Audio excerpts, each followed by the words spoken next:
Hello everyone, welcome to our channel teach together. थोड़ा discuss करते हैं आपके लेसन प्लान के बारे में। जैसा कि आपने कमेंट में कहा है, तो आपने बोला कि कोई ऐसा लेसन प्लान सजेस्ट किया जाए जो लगभग सब में एक जैसा हो। तो आप पहले मुझे एक चीज़ बताइए कि जब आप लोग टीचर हो जाएंगे तो क्या आप सारे बच्चों को हमेशा हर बार एक जैसा ही पढ़ाएंगे, या फिर एक चीज़ बताइए, जब आप कहीं जाते हो, कहीं की कोई प्लानिंग करते हो, तो क्या आपकी प्लानिंग हमेशा एक जैसी होती है? Of course not. तो फिर आप ऐसा कैसे सोच सकते हो? देखो, मैं आप लोगों को एक चीज़ क्लियर करती हूँ, और इस चीज़ को जो भी इस क्लास को सुन रहा है वो अपने दिमाग में इस चीज़ को बैठा करके चलें कि आप जिस लाइन में जाने वाले हो ना, जो लाइन आपने पकड़ी है, ये बहुत जिम्मेदारी भरी लाइन है।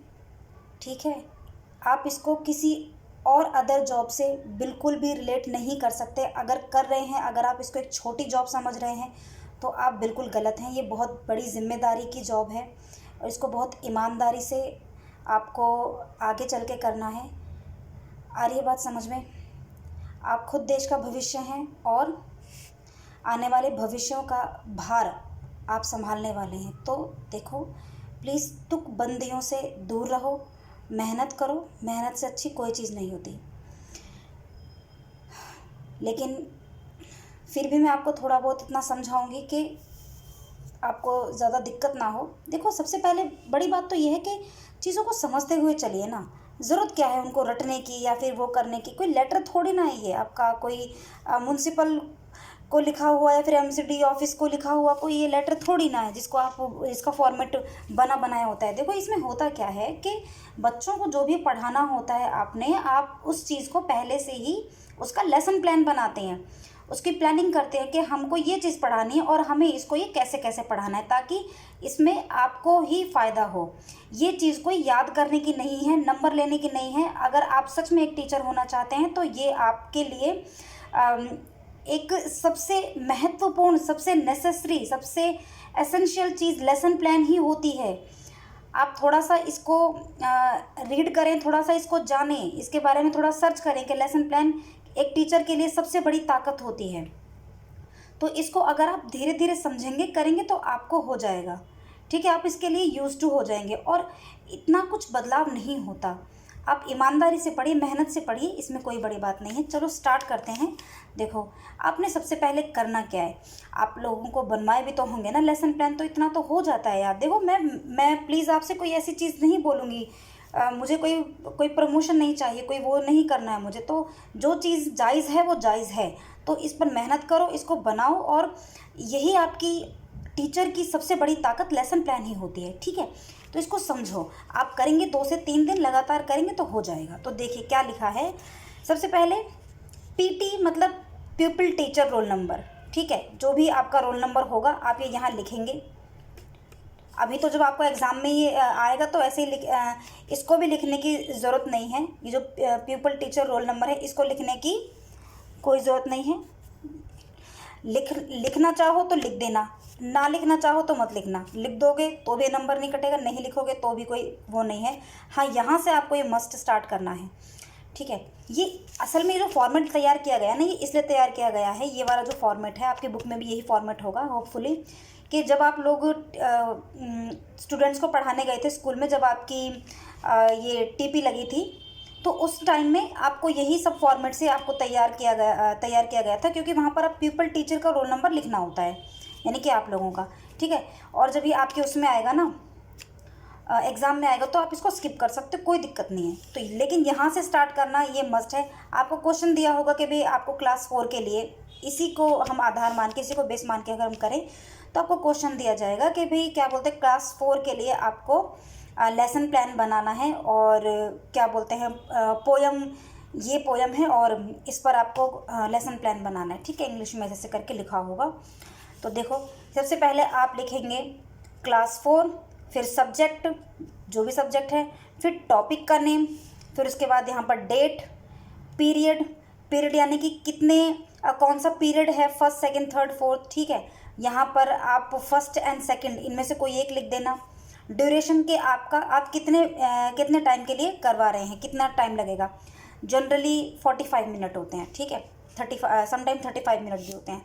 तो उसके बाद आपका आएगा, एक लाइन छोड़ के आप क्या लिखेंगे, जनरल टीचिंग एड्स, यानी कि पढ़ाते समय आप कौन कौन सी चीज़ों का यूज़ कर रहे हैं। ये आप अपने अकॉर्डिंगली लिख सकते हो, आपको ज़रूरी नहीं है कि आपको यही करना है। आप थोड़ा सोचिए कि जब आप बच्चों को कोई पोएम कराने जाएंगे तो आप क्या क्या चीज़ें रखेंगे, क्या क्या होगा। तो text book obviously, black board obviously, Chowk, a chart on which poem is depicted, यानी कि वो चार्ट जिसमें पोएम लिखी होगी। इसके साथ साथ आप फ्लैश कार्ड भी लिख सकते हैं।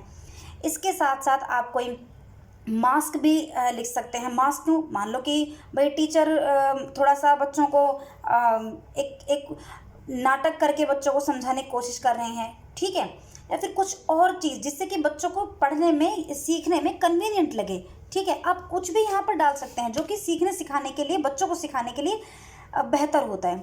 इतना लिखने के बाद फिर जनरल एम्स, यानी कि बच्चों को या आप ये जो पोएम करवाएंगे उससे होगा क्या, बच्चों के ये सीखने से उनके अंदर बदलाव क्या आएगा। तो देखो, to enable the student to develop linguistic skills, example listening, speaking, reading and writing.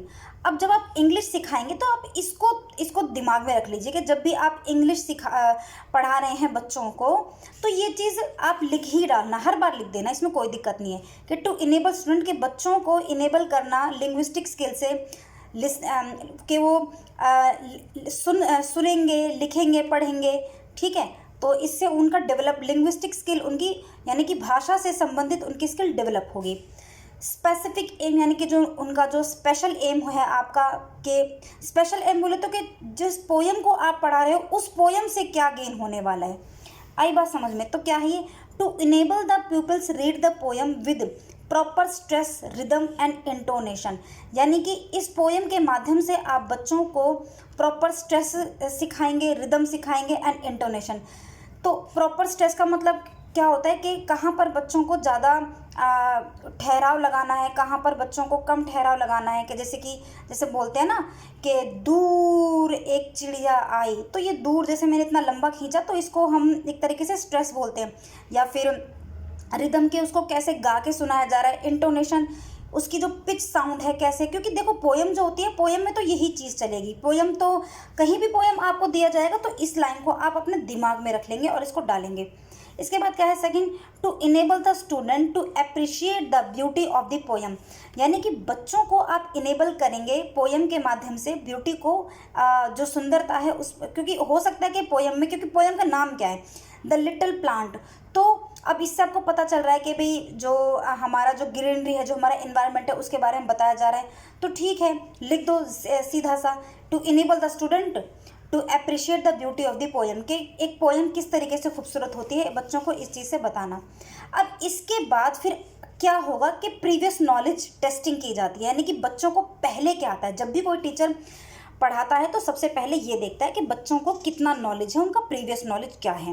तो देखो इसमें जैसे कि लिखा है, the pupil teacher will ask the student the following questions to test the previous knowledge, यानी कि जो प्यूपिल टीचर है वो बच्चों से पूछेंगे कि कुछ क्वेश्चन पूछेंगे। तो देखो, तो जैसे कि जब हम पढ़ाते हैं बच्चों को तो पहले जो आपके टीचर होते हैं वो आपसे पूछेंगे, मतलब कोई भी क्वेश्चन पूछेंगे लेकिन उसी चीज़ से रिलेटेड। तो देखो अब इसमें पोएम की बात आई है, तो देखो क्या पूछा जा रहा है, have your ground some plants in your house, कि क्या तुम्हारे घर में प्लांट उगे हुए हैं। Name some plants seen in your neighbourhood, कुछ ऐसे पौधों के नाम बताओ जो तुम्हारे पास पड़ोस में है। हाउ डू प्लांट ग्रो, यानी कि प्लांट कैसे उगते हैं। तो इससे क्या होता है, बच्चों के अंदर का जो बच्चों का इंटरेस्ट जग जाता है, वो क्या होता है, उनके अंदर एक क्यूरियोसिटी जग जाती है चीज़ को समझने और जानने के लिए। और यही एक टीचर का मेन एम है, मेन पर्पस है कि बच्चों के अंदर किसी भी चीज़ को जानने की क्यूरियोसिटी बनी रहे। उसके बाद जब इतना हो जाएगा तो फिर टीचर क्या करेगा, अपना अनाउंसमेंट कर देगा टॉपिक का। तो announcement of the topic, finding the student unable to answer the last question. तो अब बच्चे क्या करेंगे, कोशिश करेंगे कि भाई प्लांट कैसे ग्रो होते हैं, तो डिस्कस करने, मतलब एक नाटकीय रूप से टीचर इस चीज़ को स्टार्ट कर लेसन प्लान में करता है कि भाई क्या क्या सिचुएशन होंगी जब मैं क्लास में जाऊंगा, क्या क्या बच्चे करेंगे। तो पूरा का पूरा वो नाटक पहले से ही वो लेसन प्लान में बना करके जाता है, ठीक है। फिर क्या है, फिर क्या, the PT will say dear student today we shall study the poem the little plant. तो अब जो टीचर है वो ऐसे बोलेंगे कि बच्चों आज जो हम हैं लिटिल प्लांट पोएम करने वाले हैं। उसके बाद सब्जेक्ट मैटर यानी कि जो पोएम है उसको लिखा जाएगा। In the heart of a seed, तो buried deep so deep a dear little plant lay fast asleep। तो अब देखो इसमें ये एक चीज़ है कि अगर जैसा आप अपनी बुक से ही ना मतलब 2-3 वो याद कर लेना, 2-4 चीज़ें याद करना जिससे कि आप उसको लिख सकें, क्योंकि देखो इसमें तो आप कुछ कर नहीं सकते, अगर पोयम आ गई तो करना पड़ेगा, ठीक है।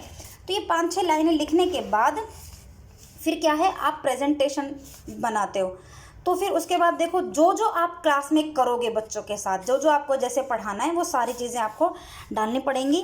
तो प्रेजेंटेशन में आप देख सकते हो, step 1 the PT display the chart how a seed acquire the form of a little plant, यानी कि जो टीचर हैं वो सब कुछ दिखाएंगे बच्चों को कि देखो कैसे बनता है, और वो इंग्लिश में समझाएंगी, ठीक है। तो स्टेप 1, 2, 3 आप देख सकते हो, ठीक है। The PT will write a few difficult word, उसके बाद फिर जो भी डिफ़िकल्ट वर्ड होंगे वो डिफ़िकल्ट वर्ड लिख दिए जाएंगे, उनके हिंदी में वो मीनिंग लिख दिए जाएंगे, ठीक है।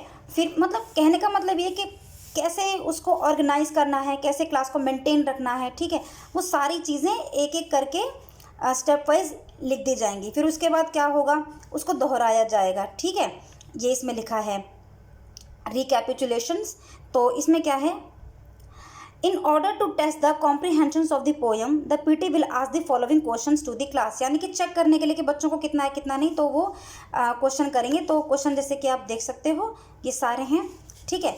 और उसके बाद लास्ट में आप क्या करोगे, बच्चों को होमवर्क दे दोगे, ठीक है। तो ये आपको होमवर्क दे दिया, दैट्स इट। इसी तरीके से ही देखो अब इसमें इज़ एम आर, ठीक है, ये आपने दे दिया। तो इसको देखो ये थोड़ा डिफरेंट है, आप कोई भी लेसन प्लान बना सकते हो, कोई भी कुछ चीज़ें देखो कॉमन होती हैं, ठीक है।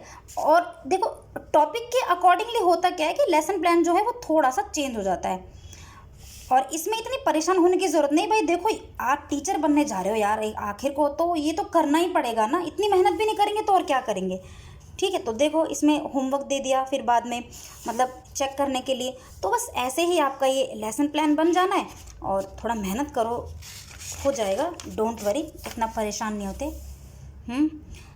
आखिर कल देश का भार संभालने वाले हो, ठीक है। तो इसको करना, आई होप आपको चीज़ें समझ में आ जाएंगी, ठीक है। कोई दिक्कत नहीं होगी, कोई परेशानी नहीं होगी। तो मिलेंगे हम अपनी कल वाली क्लास में। Thank you so much.